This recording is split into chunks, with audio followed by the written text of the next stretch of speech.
Thank you so much. That was wonderful for a beginning, and I think she set the tone exactly, talking about the base that we begin with.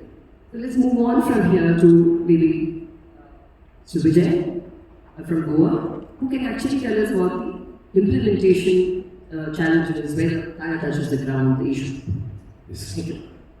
Oh, very good morning to the panelists, my co-panelists here, and respected audience who have come, international audience who's here, and also the leaders in the educational field. In my introduction, you must be knowing I play different hats, and one of my earlier hats that is close to my heart, and as to relate with you, is I come from the education. I'm an academician by heart.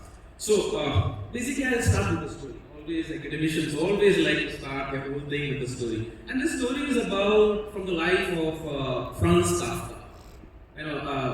There was this Franz Kafka is moving in Berlin in a park, and he meets this young girl who's crying, and incidentally she has lost the doll. Okay, and Franz Kafka, out of his good mannerism, is basically helping this girl to find the doll, but ends up not finding. Okay, so he says the next day will come and try to search again. Ultimately, they don't find, but he writes a small note. There's a small note from Franz Kafka's pocket. He hands it over to the girl, and there she reads. And it says, "I am on my way to see the world, and every day I will write you a letter." And every day Franz Kafka makes this kind of writing a letter to this particular girl, okay, who is distressed by losing her doll. And beautiful letters he gets telling about the travels that this particular girl has done, this doll has done. Ultimately, after many months, there is a new doll that Franz Kafka hands over to this girl, to this child, along with a note. And when this child takes the doll, she says, "That is not my doll. That doesn't look like my doll." But when she opens the note reads, "My dear friend, my travels has changed me." On this particular note, I want to start this whole kind of the theme for transforming education. There is a very beautiful saying which says, "Be comfortable in uncomfortable situations." And the whole thinking, if you go back maybe 3 years, we were put in a different kind of educational world order, where things were not the same, the classroom was not the same. There was a change which happened. But all of us, being in the educational field, we have definitely said, the travels and the changes are for me to engage, and we have done a wonderful job. Now, looking at this whole topic about how do we transform education, how do we look at what are the needs for us looking at education, first and foremost, as educators, if we are looking at transforming, we have to be adaptive to the upcoming changes. We have to create platforms which enhances students' thinking creativity, help students in the new kind of an age, in this kind of digital learning, how to handle peer pressures, competitive challenges, maybe help them to navigate onto ambiguities. Do we have to, or rather as educators, we have to be thinking about those areas. Train students to be more responsible, gather more cognitive, social and emotive resources. But yes, not forgetting that as educators, we are training our students to be rooted in core competencies. Now, how do we how do we approach this particular varied challenges which are there?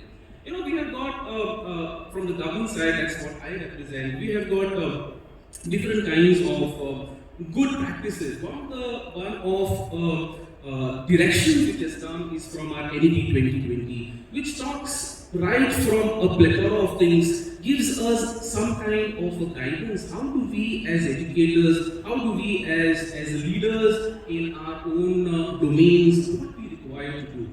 There is a nice, beautiful saying which we have to have our ears on. Education is a purpose, okay, and the purpose of education is to turn mirrors into windows, and that's something which is very important for all of us. Talking about the story of the government of Goa, so I'm heading the coding and robotic education in school scheme. We are addressing on the entire state scale, how do we bring the skill-based education in terms of computational thinking, design thinking, looking into how do we enhance mathematical and logical thinking skills. Now for that, as a change maker, as from the government, we had to change a few narratives. One was that we had to bring patience and perseverance, because when you're talking about scale, one of the things as maybe from the government which we have to build, which we have to reconnect, is building the trust in the stakeholders. Somehow we have on that particular parameter of building trust in the stakeholders, maybe we are not scoring so high as a government completely. And this is from, maybe I want to state here from Pasi Salve, okay, which his book on the Finnish Lessons 3.0. There are three aspects which he talks about. The trust narrative, that means we have to bring the trust narrative in our stakeholders, primarily in our teachers. That means give them respect, give them confidence, have respect agencies. When I say agencies, teachers as an agency, maybe the student as an agency, maybe the leadership, the institutional as an agency, give them back their trust, give them the platform in which they can be partners, equal partners in the say about how education and how learning happens. And this is something good which we picked up in our implementation of the coding and in our scheme in the government of Goa. So we always had this particular feedback loop of taking inputs from the stakeholders, that means primarily the teachers. We use them, we got them on deputation in the project management unit, and they devise the curriculum. We are talking about reframing the curriculum. So the people who were actually going to be implementing, they became partners in bringing the change they want. We use a lot of feedback from the students, continuous feedback. How do we require to bring the change in the curriculum? How do we require? What is the stake for the students? And how do we get this feedback? Actively and maybe passively. Passively, maybe through the assessments, whatever. Actively through the competitions, through the boot camps which we organized for the students. And definitely one of the very important things is continuous hand-holding for the teachers. Goa government for the past 3 years, which we have implemented this entire scheme, what we have done is we have invested a lot of time, almost like 149,000 hours of teacher training for all our teachers, which is a continuous kind of a thing. And we use a lot of tools to do those particular parts. Last, finance, I just want to touch, okay, is they always say like, put your money where your heart and your word is. And I want to take credit, and I want to take credit to my Honorable Chief Minister, wherein he actually, for the government, for the small states, finance becomes a big challenge, because from the state where we are coming, to put a lot of finances in what we are trying to say to implement these particular things, our Chief Minister of Goa really backed us up. And I think so this is some credit where backing from the leadership to make a definite change goes in a long way in a long run. And Goa is on this particular crux to do a definite.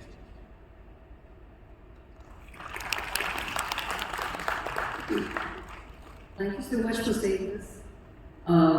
They touched upon this point on building trust in the stakeholders and taking their inputs, which is precisely why we are all here today. And we must thank the World Education Forum, TIDES, India Didactics, all the organizers for bringing us here together on this platform today.